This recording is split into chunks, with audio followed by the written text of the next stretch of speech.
কেতিয়াবা এনেকুৱা হয়নে বাৰু আপোনাৰ? এনেকুৱা লাগে সকলো আছে, আপোনাৰ সকলো আছে, কিন্তু আপোনাৰ ওচৰত কোনো নাই।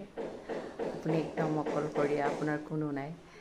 আৰু সেই সময়তে আপোনাক যদি কোনোবাই কয়, আজি তুমি সেইফালে গৈছিলা নেকি? মই তোমাক অফিচৰ পৰা দেখিছিলোঁ পিংক কালাৰ ছাতিটো লৈ।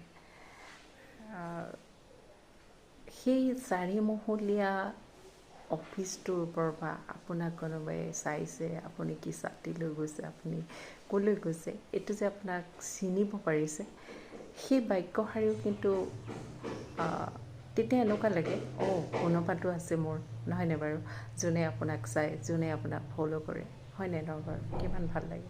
আকৌ ধৰি লওক আপুনি পিন্ধা ৰিহাখনৰ কথাই কোনোবাই ক'ব, তোমাৰ ৰিহাখনৰ জাপটো কিয় আৰু ভালকৈ অলপ দিব নোৱাৰিলা নেকি বাৰু? আৰু অকণমানটো ভালকৈ দি ল'ব পাৰিলাহেঁতেন, খেলি মেলি হৈ আছে ৰিহাৰ ভাঁজবিলাক। সেই বাক্যবোৰে আপোনাক কি হয়, এটা প্ৰেৰণা দিয়ে যে মোৰ ৰিহাখনৰ জাপকেইটা চোৱাও আচলতে কোনোবা মানুহ আছে, নহয়নে বাৰু? গতিকে আপুনি অকলশৰীয়া নহয়। আপুনি অকলশৰীয়া বুলি ভাবিলেও আপোনাৰ আশে পাশে কোনোবা নহয় কোনোবা আপোনাৰ কাৰণে আছে।